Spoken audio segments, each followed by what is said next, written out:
28, my lord. 28 of what? 28 of December 1997. Is that the letter you are referring to? Correct, my lord. Where is the original of that letter? The original should be with the late Commander-in-Chief, General Abacha. My lord, we are planning to send a photocopy of this letter.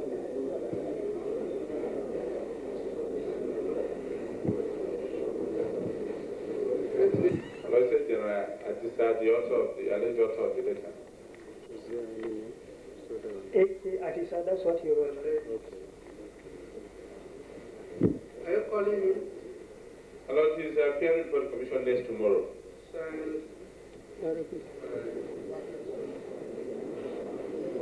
You say you are aware of his arrest. And what was your reaction to that?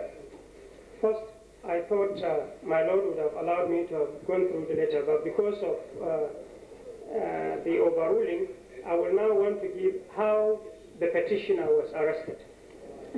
First, when it became obvious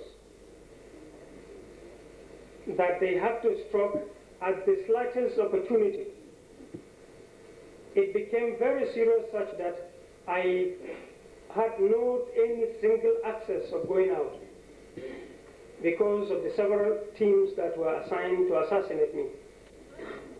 Then they now recruited Major B.M. Mohammed, who was the administrative officer, at the same time an artillery officer.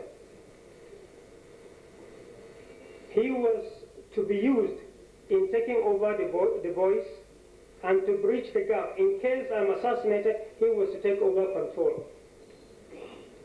Then Major Mohammed recruited Major Ishiaku, the friend of the petitioner. They both saw General Adisa, but the point to note here is that the key targets that were planning the whole thing, they have had their various houses and places on surveillance by joint teams, security teams. Now, when it became obvious, they have to do it. General Adisa gave the artillery boys from the house the sum of 50,000 naira, which is stated in the letter, even though I don't want to refer to it here until General Adisa comes, my lord. The 50,000 naira was for the boys to buy some few things just to entice them, so that at any given point they had to strike, they were to do it. Now, I had to call the entire officers in the house, less than Ishiaku and B.M. Mohammed, for a reason, telling the rest to now remain at home and remain vigilant. The reason for this was that when General Bamei left Abuja after their last meeting on what to do, then the coup speech was being prepared by General Olariwaju here in Lagos. General Dia told Colonel Garba in a meeting where the rest were not there that he should arrange to assassinate me at 4 a.m. when I come to check the guards at the Senator. General Garba came and leaked it to me while I was at the Senator. Now it became obvious my coming out was dangerous because staff inside the house were recruited by General Dia.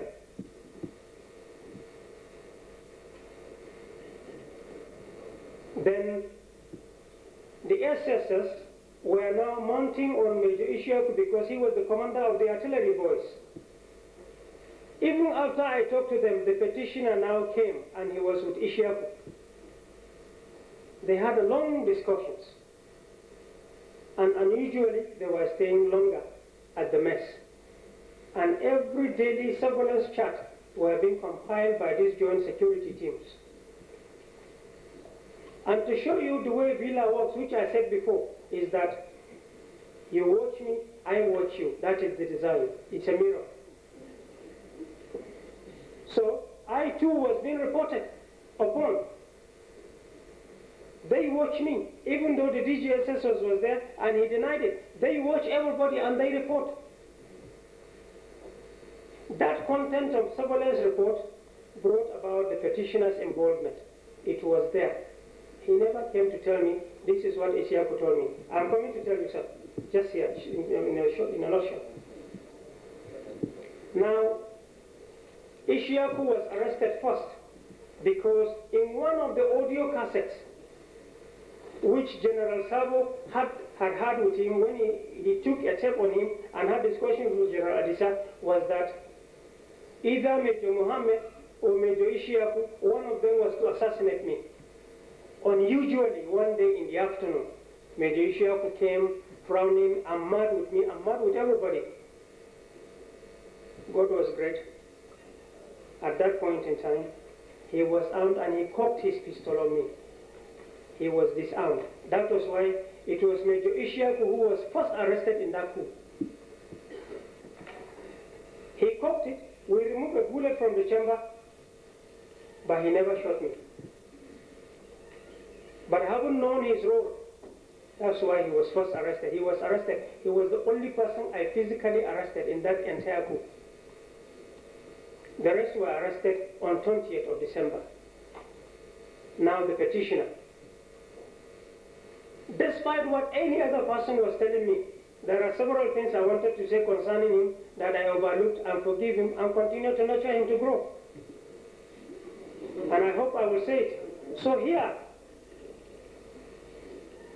the petitioner was talked to by me by way of counseling as I did to him before, right from the day I knew him.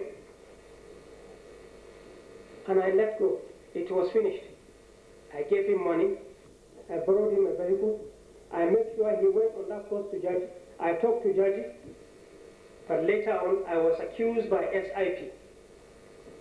Colonel Frank was in Abuja fighting me for not arresting him and for not sending him to Jos along with the rest.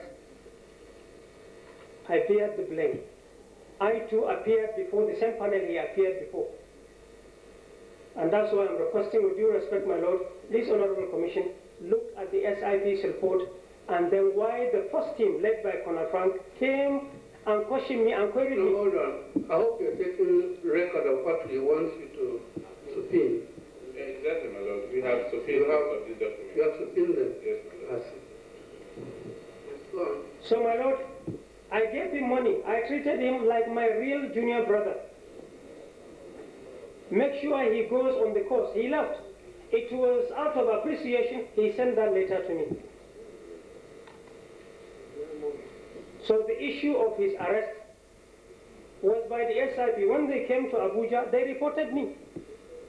They now flew from Jos straight to Jaji and picked him. It's the SIP. So remember, at this point in time, you were said to be in Libya. You said they came from Jaji. No, my counsel didn't understand me, and I was telling him this morning. What I told my counsel was that when they were re-arrested, not the first arrest, the grudges the petitioner has are three: arrest, re-arrest, and retirement.